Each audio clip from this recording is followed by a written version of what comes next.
नमस्कार friends, students. पिछले videos में मैंने मैट्रिक्स के बारे में और इनवर्स फंक्शन के बारे में आप सबको बताया। आज मैं डिटर्मिनेंट लेके आया हूं। डिटर्मिनेंट चैप्टर शुरू करने के पहले हम लोग बेसिक स्टार्ट करेंगे कि डिटर्मिनेंट क्या होता है, कैसे काम करता है। हम सीधे क्वेश्चन स्टार्ट कर देंगे तो ये बेटर स्थिति नहीं होगी। तो हमें सबसे पहले बेसिक समझना होगा कि डिटर्मिनेंट क्या होता है। ये निश्चित बात है कि इसके पहले हम लोगों ने मैट्रिक्स लिखी, मैट्रिक्स समझी, मैट्रिक्स और मैट्रिक्स का कहीं ना कहीं बेस डिटर्मिनेंट में जरूर मिलेगा। तो यदि जनरल वे में हम लोग बात करें कि सारणिक होता क्या या डिटर्मिनेंट होता क्या है, तो हिंदी में इसे कहते हैं एक सरल और सुविधाजनक रूप से लिखा गया संबंध है ये। ठीक है, क्या संबंध है? जिसकी गणना उसमें प्रयुक्त की गई राशियां, जो एलिमेंट्स यूज करते हैं, उनको वर्ग आव्यूह के रूप में, ये जब भी आता है स्क्वायर मैट्रिक्स के रूप में ही होगा। यानी निश्चित रूप से एक दूसरी बात कह सकते हैं कि जब जब स्क्वायर मैट्रिक्स होगा तब स्क्वायर डिटर्मिनेंट भी होगा। मतलब डिटर्मिनेंट जब होगा जब स्क्वायर मैट्रिक्स होगा। स्क्वायर मैट्रिक्स जैसे एलिमेंट यूज कहां करते हैं? इसमें करते हैं। अब थोड़ा सा बात याद रखते हैं, जैसे सिंबल देख रहे हैं इसमें, सब सिंबल कैसे यूज करते हैं इसको। यदि हम सिंबल की बात करें कि कैसे सिंबल हम कैसे पहचानेंगे कि ये डिटर्मिनेंट है कि नहीं है, तो या तो लिखा होगा डिटर्मिनेंट ए। अब ए बी सी की जगह कुछ भी हो सकता है, लेकिन होगी आपके पास कैपिटल वैल्यू। डिटर्मिनेंट ए या डेल्टा के अकॉर्डिंग इसको लिखते हैं, ये डेल्टा है। क्या है? डेल्टा साइन से भी इसको करते हैं। इसको यूज करने के लिए पहले आप लोगों ने देखा कि मैट्रिक्स जो यूज करते थे वो इस टाइप के ब्रैकेट यूज करते थे, लेकिन ये मैट्रिक्स नहीं है, ये कैसा है? डिटर्मिनेंट है। तो डिटर्मिनेंट को कैसे करते हैं? दो पैरेलल लाइन को खींचते हैं, एक लाइन है और एक लाइन ये वाली, ये पैरेलल लाइन के बीच जो भी हम लिखेंगे वो डिटर्मिनेंट होगा। तो सबसे पहली बात आती है कि सिंबल क्या होगा। अब यदि लिखने का तरीका है तो क्या लिखेंगे? जैसे डिटर्मिनेंट ए आया तो डिटर्मिनेंट ए कैसे लिखा जाएगा? ए। लेकिन एक बात को विशेष ध्यान करना है, इसको आप कहोगे सर ये क्या है? तो मॉड्यूलस है। मॉड्यूलस नहीं बोलेंगे। अच्छा, मॉड्यूलस किसको बोलेंगे ये भी समझने लायक बात है कि सर हमें तो ये मॉड्यूलस लग रहा है। यदि मैं ऐसा लिखूं x माइनस 2x लिख दूं, x माइनस 2x लिख दूं, तो ये क्या है? इसको बोलेंगे मॉड्यूलस 2 माइनस 2x। लेकिन यदि मैं इसकी जगह ये, इसको हम डिटर्मिनेंट नहीं बोलेंगे, ये डिटर्मिनेंट नहीं बोला जाएगा। कैसे, किसको बोला जाएगा? यदि मैं लिख दूं ये, इसको मैट्रिक्स, इसको क्या बोलेंगे? इसको डिटर्मिनेंट बोलेंगे, इसको मॉड्यूलस नहीं बोलेंगे, क्योंकि ये कैपिटल ए और इसके अकॉर्डिंग इसको लिखा जाता है। तो क्या करते हैं, एक बात और ध्यान करते हैं, नोट करने वाली बात क्या है वो आप समझें। इसमें नोट क्या करना होता है? इसमें लिखते हैं only square matrices have determinant.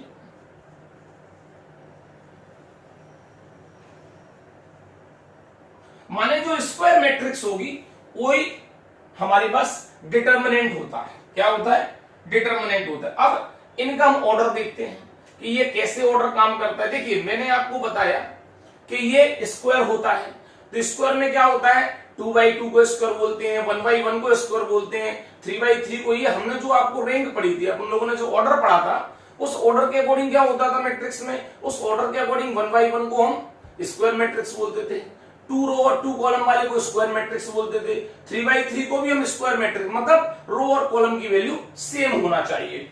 वही स्थिति है। अब मैं स्टार्ट करता हूं, ये आपने एक बार इसको एक बार नोटिस नहीं करना, समझ लीजिए कि यूज कैसे करते हैं। हम स्टार्ट करते हैं फर्स्ट बात इसकी। इस बात को बिल्कुल जरूर ध्यान करना है कि जो स्क्वायर मैट्रिक्स होगा उसी को हम स्क्वायर डिटर्मिनेंट बोलते हैं। यानी डिटर्मिनेंट वही होता है जो स्क्वायर मैट्रिक्स होता है, इसके अलावा कुछ नहीं। सबसे पहले आता है फर्स्ट नंबर में, इसकी बात करता हूं,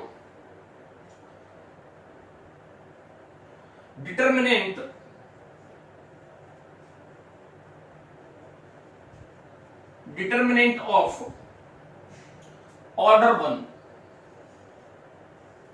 1 ऑर्डर वाले का मैं सारणिक बता रहा हूं, जैसे इसको हिंदी में सारणिक भी बोला जाता है। आप लोग ध्यान करें, इसको हिंदी वर्ड सारणिक है, लेकिन हिंदी बोलना थोड़ा सा आप ये समझेंगे, हिंदी बोलने थोड़ी सी दिक्कत होती है, इसलिए ऐसा बोला जाता है, लेकिन डिटर्मिनेंट बड़ा आसान होता है। अपन अब बात करें इसके लिए क्या कि लेट, अब समझ ले बेटा आप, let A is equals to A11। A11 किसकी इंडिकेशन दे रहा है? 11 ही दे रहा है कि रो और कॉलम सेम होना चाहिए। क्या होना चाहिए? सेम होना चाहिए। इस कंडीशन को हम क्या बोलेंगे? नोट कर लें आप लोग। आप देखें ये 1 by 1 का ही है, यानी एक ही एलिमेंट है इसमें, तो लिख सकते हैं नोट हियर, सॉरी ये मैंने मैट्रिक्स यूज कर लिया, ये अपन को जिसको ओपन करेंगे तो उसकी वैल्यू भी फाइंड होगी डेफिनेटली। तो here determinant A denotes the determinant. Clear? अब हम एक दूसरा स्टार्ट करें कि चलिए सेकेंड स्टार्ट करते हैं कि डिटर्मिनेंट ऑफ ऑर्डर 2 ऑर्डर वाला देखते हैं, द्वितीय कोटि का स्टार्टिंग बोलते हैं वैसे से। सपोज दैट एक मैंने बोला इफ नहीं सॉरी लेट, मान लेता हूं ए इक्वल्स टू, मान लेता हूं मैं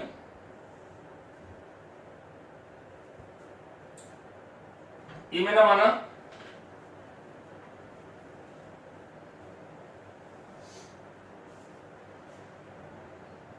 इसमें A11, A12, A21 और A22। ठीक, ये हमारे पास है तो क्या है ये VA square matrix of order 2। ये स्क्वायर मैट्रिक्स है ऑर्डर 2 का। देन इसको हम डिटरमिनेंट में कन्वर्ट करते हैं, तो इसको डिटरमिनेंट में कन्वर्ट किया तो ए डिटरमिनेंट A11, A12, A21 और A22। अब यदि इसे एक्सपेंड करना पड़े, चूंकि इसको एक्सपेंड किया तो बड़ी आसानी से एक्सपेंड हो गया था, इसको भी अपन डिटरमिनेंट ये यूज कर सकते हैं। इसको भी यदि आसानी से अपन यूज करें, मतलब इसको अपन एक्सपेंड करें, एक्सपेंशन करें इसका, तो एक्सपेंशन क्या आना चाहिए? देखिए एक्सपेंशन करने का तरीका समझे, वन का तो कोई मतलब ही नहीं एक्सपेंशन हासिल, लेकिन 2/2 का कैसे होगा आप इसको देखें। ये भी जस्ट लाइक स्क्वायर मैट्रिक्स है, 2/2 का ये स्क्वायर मैट्रिक्स था। स्क्वायर मैट्रिक्स को मैंने चेंज करने किया, डिटरमिनेंट में चेंज किया, डिटरमिनेंट को मैं एक्सपेंशन करता हूं। एक्सपेंशन करेंगे तो सिस्टम कहता है इसका, फर्स्ट इसका मल्टीप्लिकेशन होता है देन आफ्टर इसका, लेकिन इन दोनों का जब मल्टीप्लिकेशन होगा तो बीच में जो साइन लगेगा वो माइनस का साइन लगेगा। इससे इसका मल्टीपल किया तो A11 इंटू A22 माइनस इसका मल्टीपल से A12 इंटू A21। तो मैंने भी आपको डिटरमिनेंट ऑफ ऑर्डर 1 बताया और डिटरमिनेंट ऑफ ऑर्डर 2 बताता हूं। इसके बाद मैं आपको इसका ऑर्डर नंबर 3 बताऊंगा, डिटरमिनेंट ऑफ नंबर ऑर्डर 3।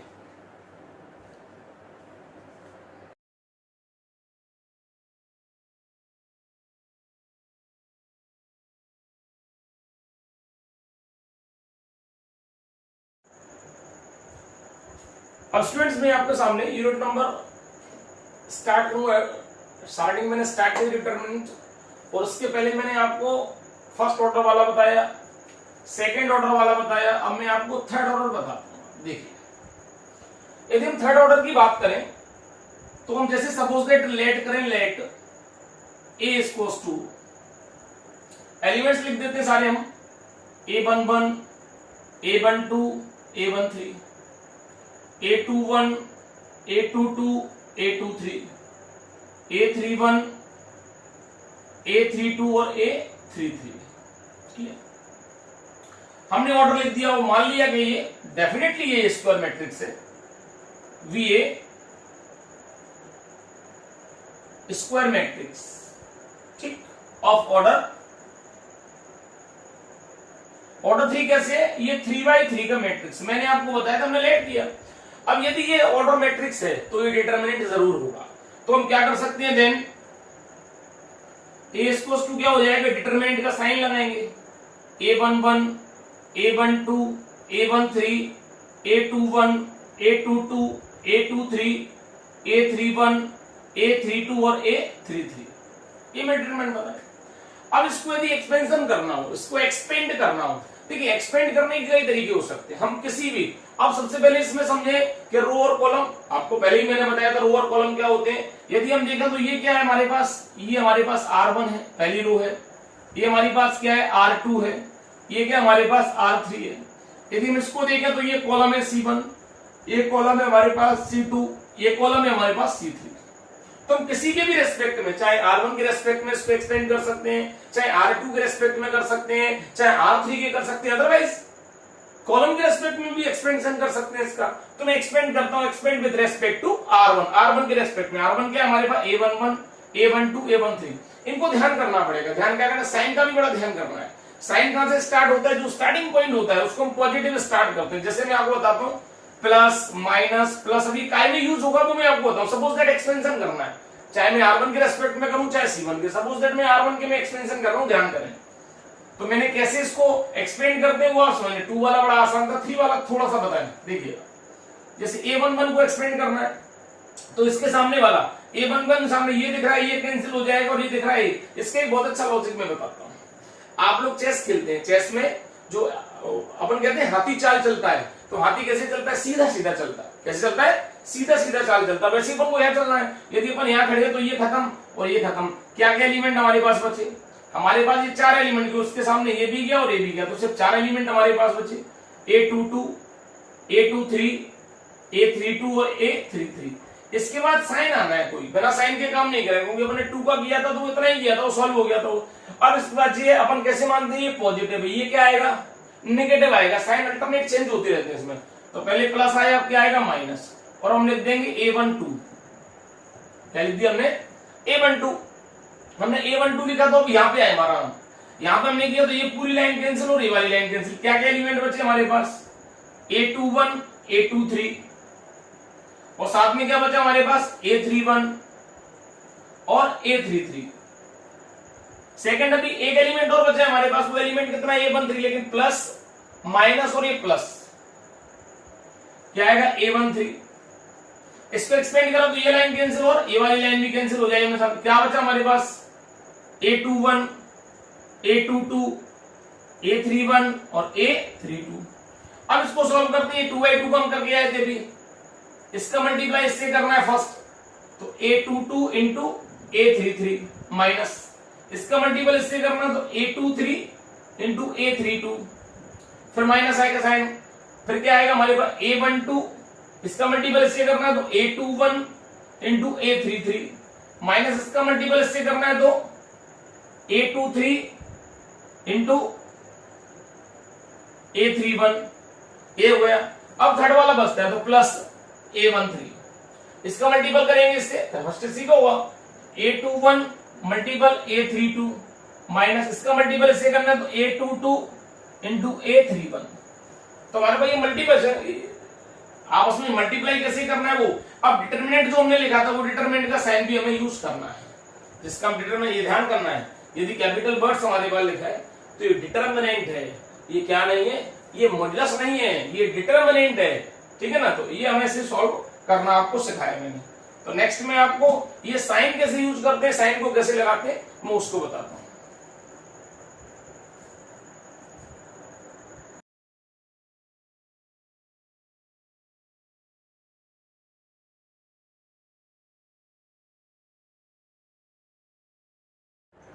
अब मैं आपको इसमें इंट्रोडक्शन ऑफ डिटरमिनेंट में आपको एक चीज और बताता हूं। यदि अभी तक आपने मेरे यूट्यूब चैनल इंटेलिजेंट मैथ को सब्सक्राइब ना किया तो प्लीज सब्सक्राइब करें, बेल आइकन को प्रेस करें, जिससे आपको नई नोटिफिकेशन मिलती रहे। चलिए अब मैं आपको बताता हूं कि साइन कैसे यूज करते हैं इसमें। जो मैंने आपको पास साइन बोला था वो साइन यूज कैसे करते हैं, तो लिख सकते हैं डी many expand the determinant by any row और कॉलम। हम किसी भी रो और कॉलम ने भी कहा था एक्सपेंड इसको कर सकते हैं और determinant, but for this we should remember, हम क्या याद करना पड़ेगा, साइन याद करना पड़ेगा ऑफ एलिमेंट्स ऑफ फॉलो। जैसे मैं बता रहा हूं वैसे देखिए, सबसे पहली बात करता हूं फॉर डिटरमिनेंट ऑफ ऑर्डर 2। यदि हम ऑर्डर 2 करते हैं तो 2/2 का होता है, 2 रो होती है, 2 कॉलम होते हैं। तो हम कैसे यूज करते हैं इनमें साइन, पहले प्लस फिर माइनस, ये पॉजिटिव है, स्टार्टिंग इंच होगी प्लस माइनस और ये प्लस, ये याद रखना है। यदि 3 वाला हुआ तो 3 वाला कैसे करेंगे आप समझे, बड़ा आसान सा लॉजिक होता है, प्लस माइनस प्लस, प्लस के बाद माइनस फिर प्लस फिर माइनस, माइनस के बाद plus plus minus plus minus plus, यार अल्टरनेट चलता ही रहेगा ये सब। तो आप समझिए plus minus plus, minus plus minus और प्लस माइनस ये आपको याद रखना है कि कैसे हम साइनों का यूज करेंगे, ये करना बहुत जरूरी। जैसे मैंने ये एक्सपेंड किया था, और एक्सपेंड करने में हम किसी भी, चाहे R1 के रेस्पेक्ट में एक्सपेंड कर सकते हैं, चाहे R2 के लिए कर सकते हैं, चाहे R3 के लिए कर सकते हैं, चाहे C1 के लिए कर सकते हैं, चाहे C2 के लिए कर सकते हो, चाहे C3 के लिए हम इनको एक्सपेंड कर सकते हैं। ये मैंने आपको इसका साइन रूल ऑफ स्क्वायर, आपको ये बताया sign rule of the square determinant. Square determinant में साइन का यूज कैसे करते हैं, साइन कैसे यूज करते हैं।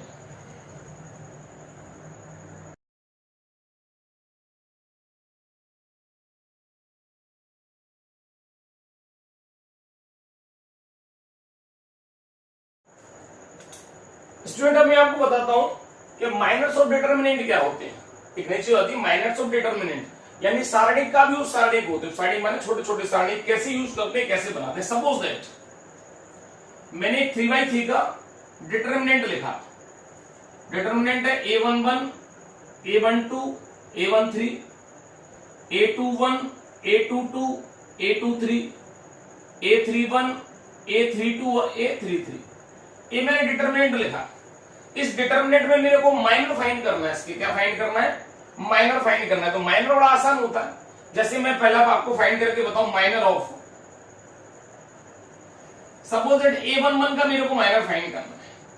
तो माइनर फाइंड करना है, तो जैसे अपन ने एक्सपेंड किया था वही अलग अलग अपन देखें, अलग अलग एक्सपेंशन होगा। इसका एक्सपेंशन कैसे हो सकता है, जैसे अपन इसको a11 को क्या इंडिकेट करेंगे, m11, क्या किया हमने, m11। अब a11 के रेस्पेक्ट में करें तो ये लाइन कैंसिल और ये लाइन कैंसिल, क्या बचेगा हमारे पास, a22, a23, a32 और a33। यदि हमें इसे एक्सपेंड करना हो तो बड़ा आसान सा लॉजिक है हमारे पास। कैसा लॉजिक है, इसका मल्टीपल इससे करेंगे तो a22 और a33 ये मल्टीपल हुआ, देन आफ्टर माइनस लगा के a23 into a32। Clear. Similarly हम a12 का करके दिखाते हैं आपको। तो ये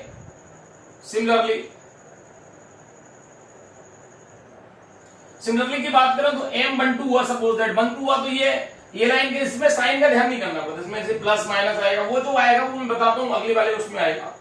तो इसमें देखिए हम m12 के लिए एक्सपेंड किया तो ये लाइन कैंसिल और ये line cancel, a21, a23, a31 और a33।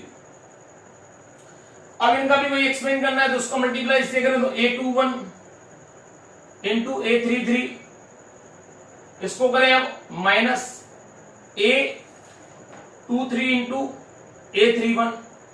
ये हम एक्सपेंड कर सकते हैं।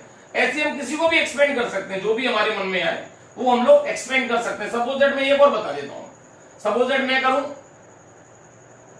m21 को एक्सपेंड करूं, m21 किया तो ये लाइन इसको किया और ये किया, क्या बचा हमारे पास, a12, a13, इसको किया तो ये लाइन कैंसिल होगी और ये लाइन कैंसिल होगी, a32 और a33। हम इसको एक्सपेंड करें तो इसका मल्टीपल इससे होगा a12 इंटू a33, माइनस का मल्टीपल करें तो a13 इंटू a32। आप बुक में भी देख सकते हैं ये तरीका, बुक में भी यही तरीका आपको दिया होगा। इस तरीके को आप लोग कर सकते हैं, 13 मल्टीपल कर। अब इन जैसा हम किसी को भी लिख सकते हैं सिमिलरली द माइनर ऑफ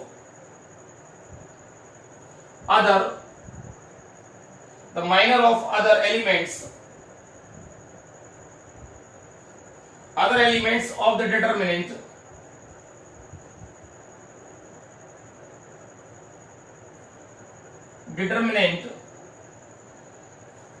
कौन कौन से हो सकते हैं इसके, हम अब कौन कौन सा बचा हम निकाल सकते हैं किसी का, m13, m22, m23, m31 सभी के निकालना है, m32 और m33 हम किसी का भी चाहे हम निकाल सकते हैं इसमें। Clear, can be determined.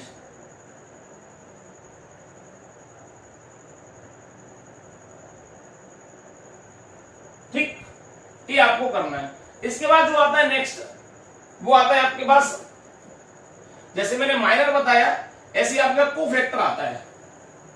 क्या आता है इसके बाद, कोफैक्टर आता है। तो मैं कोफैक्टर बताता हूं आपको, सेम टू सेम तरीका है, थोड़ा सा बदलाव करना पड़ता है। मैं बताता हूं सेम टू सेम तरीका है, कुछ भी एक्स्ट्रा नहीं करना है। तो मैं बात करूं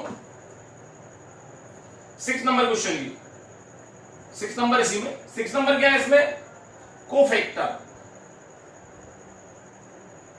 कोफैक्टर ऑफ डिटरमिनेंट यानी सारणिक का सहखंडज। सारणी का सेट हंड्रेड आसानी से निकाला जा सकता है। इसके लिए देखिए वही मैंने बताया अभी, सपोज दैट मैंने डिटरमिनेंट ए की वैल्यू लिख दी A11, A12, A13, A21, A22, A23, A31, A32 और A33, ये हम डिटरमिनेंट लिख सकते हैं इफ यू डोंट माइंड, इसको कोई परेशानी नहीं है, बार बार भी कितनी बार भी इसको लिख सकते हैं। अब हमें सपोज दैट कोफैक्टर लगाना है, कोफैक्टर के लिए छोटा सा रूल बताता हूं। कोफैक्टर को सी से इंडिकेट करते हैं I for row, J for column. क्या फॉर्मूला होगा इसका, -1 की पावर आई प्लस जे, और ये माइनर है, माइनर आई जे। अब इसको कैसे फाइंड करते हैं, सपोज दैट मेरे को C11 फाइंड करना है, क्योंकि कोफैक्टर फाइंड करूंगा किसका, तो ये लिख सकते हैं कोफैक्टर ऑफ A11। हम कोफैक्टर A11 का फाइंड करते हैं। A11 का मैं भी फाइंड करा समझ लें, मैं दो आपको बताता हूं, उसके अकॉर्डिंग आप कितने भी निकाल सकते हो। A11 फाइंड किया तो इसको कैसे इंडिकेट करेंगे हम लोग फाइंड किया हमने C11, यानी फर्स्ट रो और फर्स्ट कॉलम का एलिमेंट है, तो आई की वैल्यू भी 1 और जे की वैल्यू 1, तो ये -1 की पावर कितना आया, 1 + 1, ये क्या आ गया M11, क्लियर हुई फॉर्म। अब -1 की पावर कितना हो गया, ये 2, यानी 2 कैसा होता है, इवन नंबर होता है। M11 की बात करो तो ये लाइन कैंसिल और अभी माइनर निकालेंगे, तो माइनर क्या आएगा, A22, A23, A32 और A33, क्योंकि इसको लिया तो ये लाइन कैंसिल हो, ये वाला कॉलम कैंसिल हो जाएगा। अब ये -1 की पावर यदि कोई भी इवन आता है तो पॉजिटिव होता है, 1 आएगा पॉजिटिव, 1 की कोई इंपोर्टेंस नहीं, तो कोई टेंशन नहीं। इसका मल्टीप्लाई करते हैं तो A22 into A33 minus A23 into A32। अब सेकेंड और बताता हूं, उससे और ज्यादा क्लियर होगा। सपोज दैट सिमिलरली हम A12 को फाइंड करते हैं, A12 किया यानी C12 फाइंड है। अब ध्यान करना थोड़ा सा, बस C12 फाइंड किया तो -1 की पावर 1 + 2, क्लियर, -1 + 2 आया और ये आ गया M12, -1 की पावर कितना है 3। यदि मैं 12 लूंगा तो 12 ये लाइन कैंसिल, ये वाला कॉलम जो है वो कैंसिल हो जाएगा, ये वाली रो कैंसिल होगी, तो क्या एलिमेंट बचेंगे हमारे पास, A21, A23, A31 और A33, ये एलिमेंट हमारे पास बचेंगे। अब इन एलिमेंट में क्या करना है भाई, आप देखिए -1 की पावर कितना लिखा है, ऑड नंबर है, जब -1 का 3 टाइम मल्टीपल करेंगे तो माइनस का 1 आएगा, यानी साइन का आएगा माइनस। तो एक बात ध्यान करना, सम करने के बाद यदि इवन नंबर आएगा तो पॉजिटिव साइन आगे आएगा, और यदि ऑड नंबर आएगा, ऑड नंबर जैसे 3, 5, 7 इतना नहीं आना है, लेकिन फिर भी देखें आप 3, 5, 7 जो भी आता है। अब हम देखें इसको माइनस आया, अब हम मल्टीपल करना है इसका इससे, ये बाहर रहेगा, इससे मतलब नहीं, A21 into A33 minus A23 और A31। हम ऐसे किसी का भी जिसका हमें चाहिए वो हमारा सारा मल्टीपल उससे आ सकता है। तो कहने की बात क्या हो गई, आप लोग ध्यान करें कि C11 का जब भी हम लोग C11 जब निकालेंगे तो जो माइनर होगा वो पॉजिटिव आएगा, और जब देखिए C12 निकाला, C12 क्या है, 2 और 1 3 और होता है, तो ये माइनस का M12 आएगा। ऐसे C13 निकालू, C13 3 और 1 क्या होता है, 4 होता है, 4 क्या होता है, पॉजिटिव नंबर होता है, यानी इवन नंबर होता है, तो M13 फाइंड करना पड़ेगा। सिमिलरली हम C21 निकालेंगे तो माइनस का M21 जैसा होगा इसका, यदि हम C22 निकालेंगे तो पॉजिटिव M22 होगा, यदि हम C23 निकाल, यहां देखो 2 और 3 पॉजिटिव करेंगे तो क्या आएगा, 2 + 3 5 ऑड नंबर होता है, यानी माइनस का M23 होगा। सिमिलरली हम यदि C31 फाइंड करेंगे तो ये M31 होगा, पॉजिटिव आएगा। इसका देखें तो C हम उसमें देखें साइन में, तो C32 की बात करें तो ये आएगा माइनस का M32, और यहां बात करें हम C33 की बात करें तो ये पॉजिटिव आएगा M33। तो आपको साइन जो बताया था वही साइन यूज हो रहे थे, कि पॉजिटिव नेगेटिव पॉजिटिव, फिर नेगेटिव पॉजिटिव और नेगेटिव, फिर पॉजिटिव नेगेटिव और ये पॉजिटिव, ऐसे साइन आपको करना। ये मैंने आपको जो बताया वो कोफैक्टर ऑफ द डिटरमिनेंट है। इसके बाद मैं आपको इसके प्रॉपर्टीज बताऊंगा, क्या क्या इसमें प्रॉपर्टीज होती है। नेक्स्ट इसी में मैं आपको प्रॉपर्टीज भी इंक्लूड करूंगा। यदि अभी तक आपने मेरे यूट्यूब चैनल इंटेलिजेंट मैथ को सब्सक्राइब ना किया हो तो प्लीज सब्सक्राइब करें, बेल आइकन को प्रेस जरूर करें और लाइक का बटन दबाएं। जय।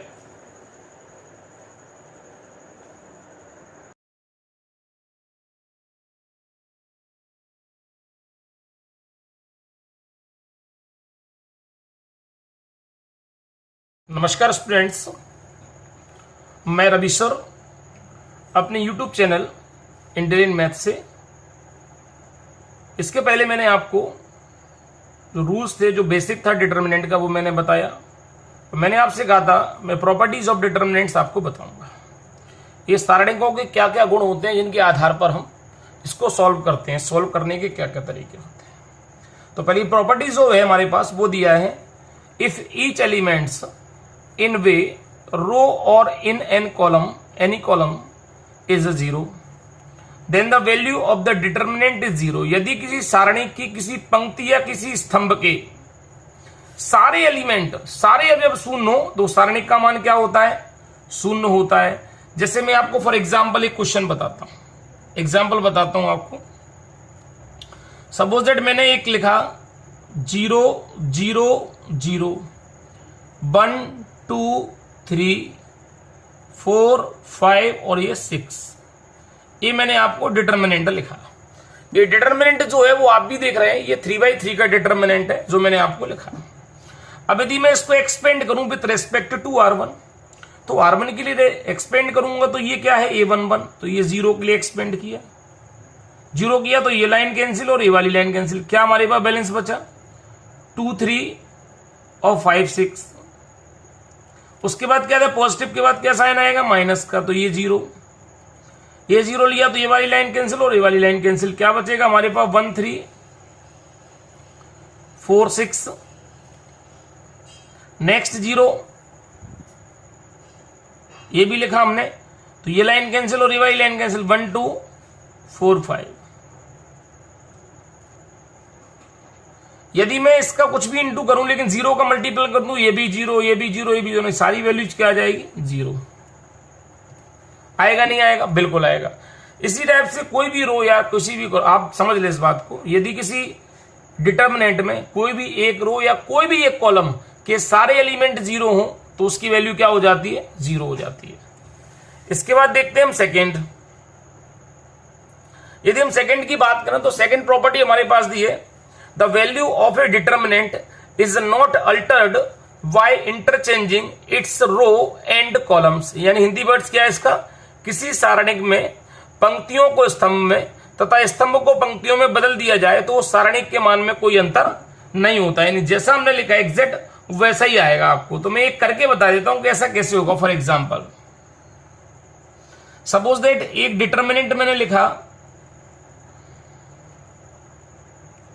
2 3 5 और 6 0 4 और 1 5 -7। इसको मैं एक्सपेंड करता हूं with respect to R1। Clear? तो आया 2, ये लाइन कैंसिल और ये वाली लाइन कैंसिल, 0 4 और 5 -7। आपको पता है कि प्लस के बाद क्या था? माइनस, लेकिन एक माइनस पहले से, तो माइनस माइनस क्या होगा? ये प्लस। ये लाइन कैंसिल और ये वाली लाइन कैंसिल, क्यों आया? 6 4 1 -7। थर्ड दिया हमारे पास फिफ्थ, ये वाली लाइन कैंसिल और ये वाली लाइन कैंसिल, तो 6 0 1 5। यदि इनका आपस में मल्टीपल करें, अब ये मल्टीपल होगा, 7 का 0 से होगा 0, 5 4 जा 20 प्लस 3, 7 6 जा 42 और ये 4 1 जा 4, लेकिन आप लोग मिडिल में देखो तो माइनस आता है, प्लस 5 6 5 जा 30 और 1 का 0 में किया तो ये 0। सॉल्व करें इसे तो आएगा ये माइनस का 20 और 2 माइनस का 40, ये 42 और 2 आएगा 46, 46 से 3 का मल्टीपल होगा तो 138 और ये आ गया 150। यानी जब इसको सॉल्व करेंगे तो 150 में से 130 और 40 माइनस करेंगे तो आएगा माइनस का 28। क्लियर? अब ये मैंने बताया, अब इसको मैं अल्टर करता हूं इसका, जैसे मैं डेल्टा का ट्रांसपोज फाइंड करूं। मैंने कहा ना, इसमें लिखा है कि the value of the determinant is not altered by interchanging row column. Row column को चेंज करता हूं, वैल्यू चेंज नहीं होगी। मैं इंटर करता हूं तो जो रो है उनको कॉलम चेंज कर देता हूं। 2 3 5 और 2 3 5 6 0 4 और 1 5 -7। अब इसका मैं आपको फाइंड करता हूं, उसको expand with respect to R1 के लिए कर लेता हूं। 2 आया,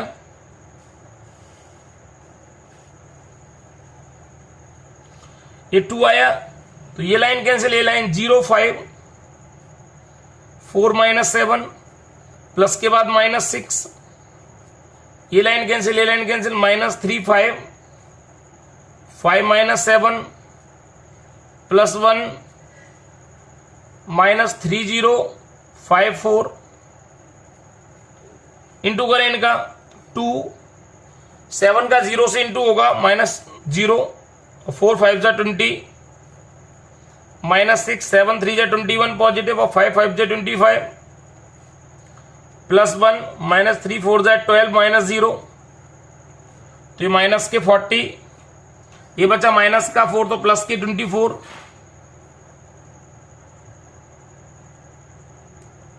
इंटू करें तो ये माइनस का 25। एक बार और देखें इसको जरा, माइनस 6 लिया तो 2 माइनस 3 5 2 माइनस 3 6 0 4 और 1 5 7 expand with respect to R1 किया। ठीक है, देखते हैं ये माइनस का 4 बचेगा तो प्लस का 24 हो गया, ये माइनस का 12 हो गया। सॉल्व करते हैं इसे, 40 और ये कितने हो गए 52, 52 में से 24 जाएगा तो डेफिनेटली माइनस का 28। यानी समझ में क्या आ गया क्लियरली?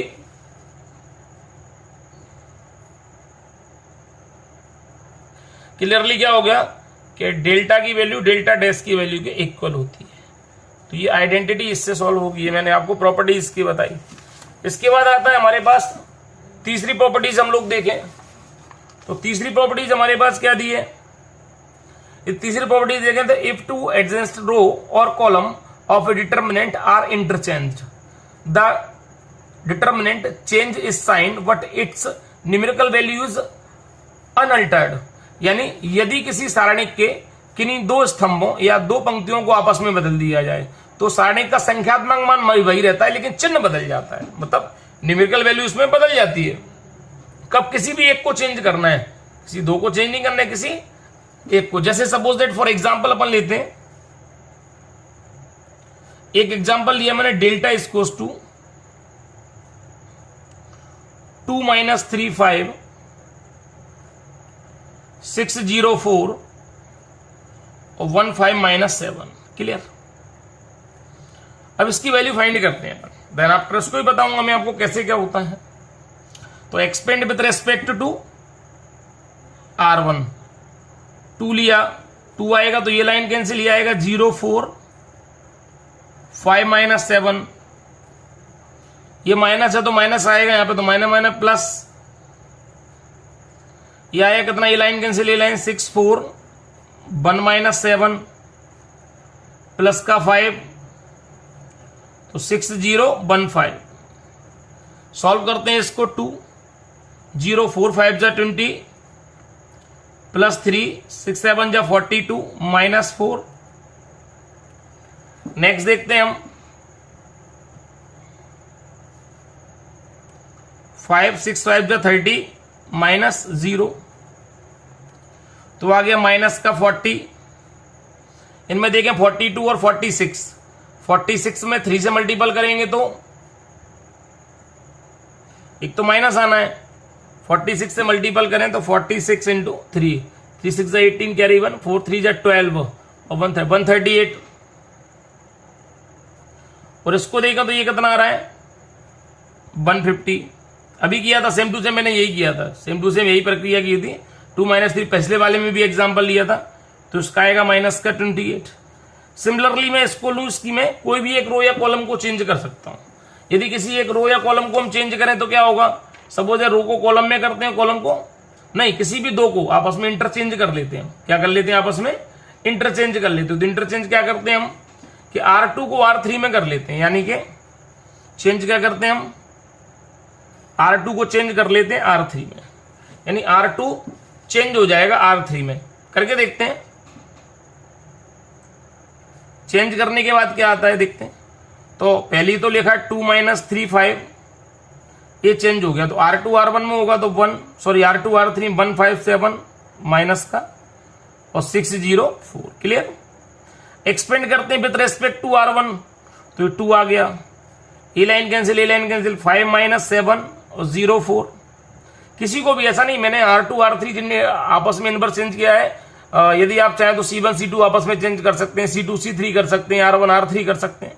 ये minus minus plus same to same है, ये लाइन कैंसिल तो कितना आ गया 1 माइनस 7 6 4।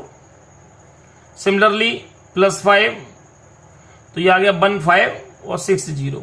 सॉल्व करते हैं 2 5 4 जा 20 और 0 प्लस 3 4 1 जा 4 प्लस 42 प्लस 5 0 6 5 जा 30। सॉल्व करें इसे तो ये आएगा हमारे पास 40 प्लस का 138 और माइनस का 150। तो क्या बचेगा हमारे पास पॉजिटिव 8। तो यहां क्या किया हमने, यदि चेंज करेंगे तो इनको आपस में इनकी वैल्यू चेंज हो जाएगी, बाकी स्पेशली को चेंज नहीं होना है। क्लियर। चलिए इसके बाद फोर्थ पे आते हैं। फोर्थ रूल अपन फोर्थ इसमें दिया है जो प्रॉपर्टीज है, फोर्थ प्रॉपर्टीज है इफ 2 रोज और column of a determinant are equal then the value of the determinant is 0। यदि 2 रो या 2 कॉलम आपस में सेम हो जाए, कैसे हो जाए, सेम हो जाए तो उनकी वैल्यू कैसी हो जाती है, 0 हो जाती है। फॉर एक एग्जांपल लेके देखते हैं, लिखा है ना यदि किसी सारणी में कोई 2 स्तंभ या 2 पंक्तियां सर्वसम हो, माने इक्वली वैल्यू, इक्वल उनके जो एलिमेंट्स है वो इक्वल हो। जैसे मैं फॉर एग्जांपल लिख लेता हूं, सपोज दैट R1 और R2 हम सेम टू सेम लिए देते हैं, R1 और R2 हम सेम टू सेम ले लें तो देखते हैं क्या वैल्यू आती है। तो हम देखें ये आ गया हमारे पास, इसको ले लें हम, चलिए 9 ले लेते हैं, 9 9 और 9 7 7 2 सॉरी हाँ 7 7 2 ले लो, इसको ले लो 9 9 और ये 9। ठीक, एक्सपेंड करते हैं with respect to R1।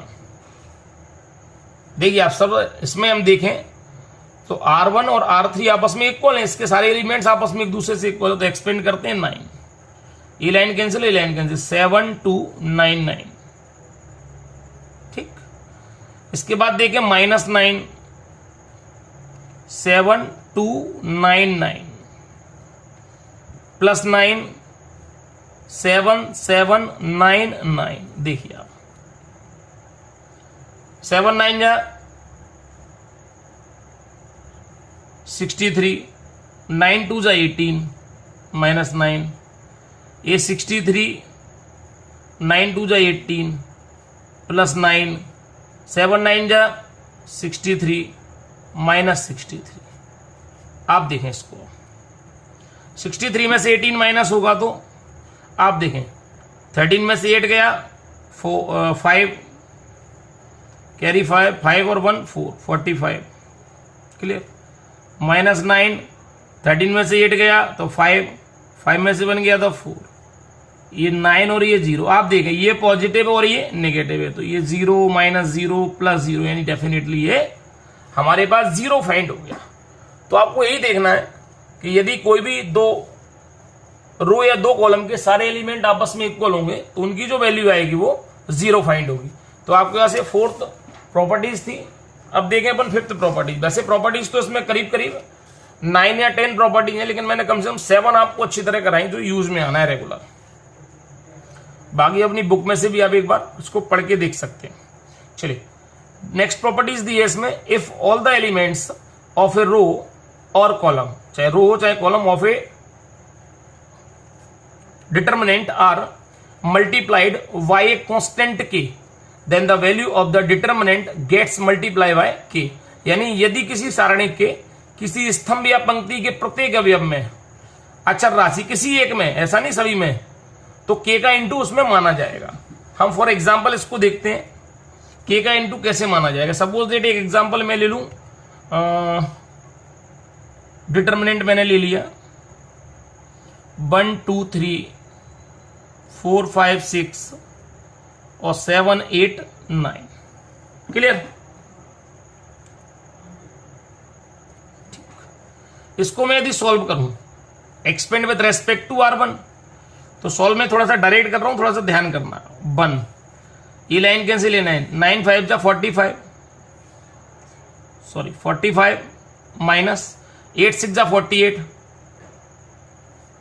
Plus या माइनस, माइनस आएगा, पॉजिटिव नेगेटिव 2, ये लाइन कैंसिल, लाइन 9 4 जा 36 और 6 7 जा 42 प्लस 3, इसको लिया 3 ये कैंसिल किया और ये कैंसिल किया तो 8 4 जा 32 और 7 5 जा 35। तो आप देखें 1, ये माइनस का 3, ये माइनस का 2, ये कितना आया माइनस का 6, ये प्लस का 3 और ये आया माइनस का 3। तो ये -3 प्लस का 6 2 जा 12 और माइनस का 9, 9 और 6 12, ये आ गया हमारे पास 0 ही आ रहा है सेम टू सेम। 12 -3 6 2 जा 12 पॉजिटिव 12, ये माइनस का 9। चलो देखते हैं इसको, ये 0 आ गया। कोशिश ये करते हैं 0 ना आए, चलिए कोई बात नहीं। यदि हम अब इंटू करें, जैसे हमारे पास सेकेंड दिया हम डेल्टा इक्वल, हम के का इंटू करें, के का इंटू किस में करते हैं, चलो एक काम करते हैं, हम फर्स्ट रो में इंटू करते हैं। क्या करते हैं, फर्स्ट रो में इंटू करते हैं। जैसे हमने फर्स्ट रो में इंटू दिया तो आप देखें के इंटू के, 2k और ये 3k, 4 5 6 7 8 9, ये के आ गया, कैंसिल हो, 9 5 जा 45 और ये 48, माइनस 2k आ गया, 9 4 जा 36 7 6 जा 42, ये आ गया प्लस 3k, तो ये आ गया 8 4 जा 32, 8 4 जा, ये आ गया 8 4 जा 32, 7 5 जा 35। अब इन सब में से हम चाहें तो k कॉमन ले लें, तो 1 इंटू -3 -2 इंटू -6 और प्लस 3 इंटू -3, तो डेफिनेटली आ गया k और ब्रैकेट में 0, यानी k का इंटू सभी में हो जाए, मतलब जो भी हम वैल्यू फाइंड करेंगे, जो रिजल्टिंग वैल्यू आएगी वो सारे में k का इंटू हो जाता है। तो किसी भी एक रो या एक कॉलम में हम इंटू कर सकते हैं। लेकिन ऐसा यदि अपन लोग मैट्रिक्स की बात करें तो मैट्रिक्स में ऐसा नहीं होता था। मैट्रिक्स में यदि हमने इंटू किया तो सारे एलिमेंट्स में इंटू करना पड़ता था। इसमें ऐसी जरूरत नहीं होती, किसी भी एक एलिमेंट यदि हमें इंटू करना है किसी भी कांस्टेंट वैल्यू का, तो हम किसी भी मैट्रिक्स के डिटरमिनेंट के या तो रो में मल्टीपल कर सकते हैं किसी भी एक रो में, या किसी भी एक कॉलम में मल्टीपल कर सकते हैं। चलिए अब आता है 6 नंबर। 6 नंबर दिया है, if any elements of one side of principal diagonal is 0 then the value of determinant is the product of diagonal element. देखिए जरा सिंपल सा लॉजिक को समझने की प्रयास करना, बड़ा आसान सा सवाल है, आसान है। जैसे हम फॉर एग्जांपल एक लें, डेल्टा इक्वल्स टू मैंने लिया, समझना, इसमें कोई भी एक साइड का, जैसे हमने डायगोनल कोई वैल्यू लिख दी 1 2 3, ये हमने 0 कर दिया, 1 2 3 4 5 6, ठीक है। इसके बाद 0 0, ये कितना आ गया 1 2 3 4 5 6 7 8 9।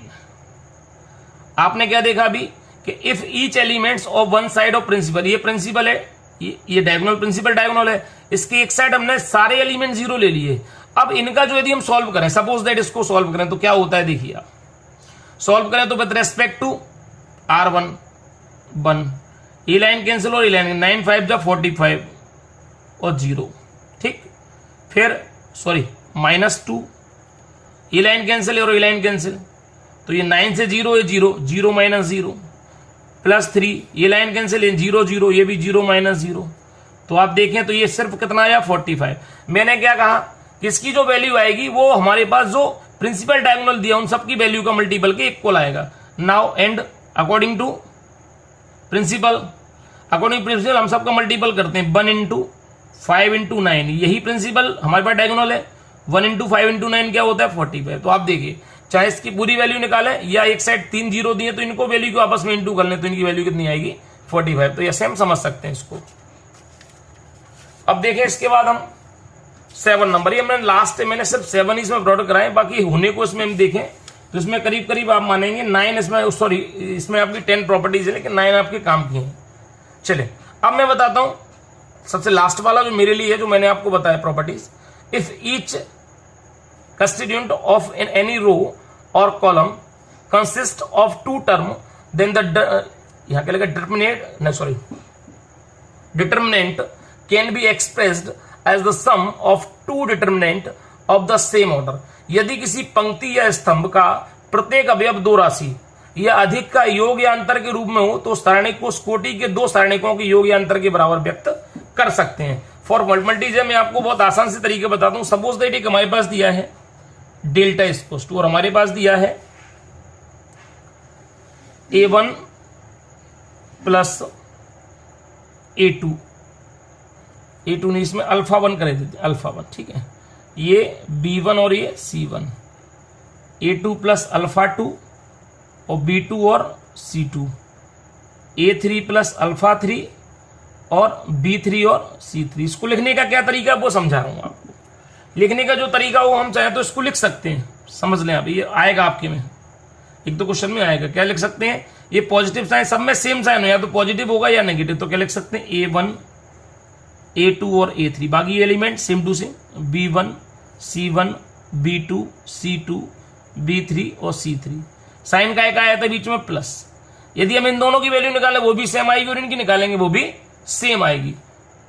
इसको निकालें नेक्स्ट, तो अब क्या बचा, हमने A1 B1 लिखी। अब नेक्स्ट टर्म आएगा अल्फा 1 अल्फा 2 और अल्फा 3, ये आ गया B1 B2 B3 C1 C2 C3।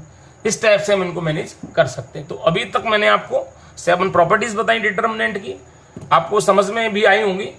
आप लाइक के बटन को जरूर दबाएं। मेरे चैनल यदि अभी तक आपने यूट्यूब चैनल इंटेल मैथ को सब्सक्राइब ना किया हो तो प्लीज सब्सक्राइब करें, लाइक के बटन को जरूर दबाएं और बेल आइकन को दबाएं, जिससे आपको नई नोटिफिकेशन मिलती रहे। जय हिंद।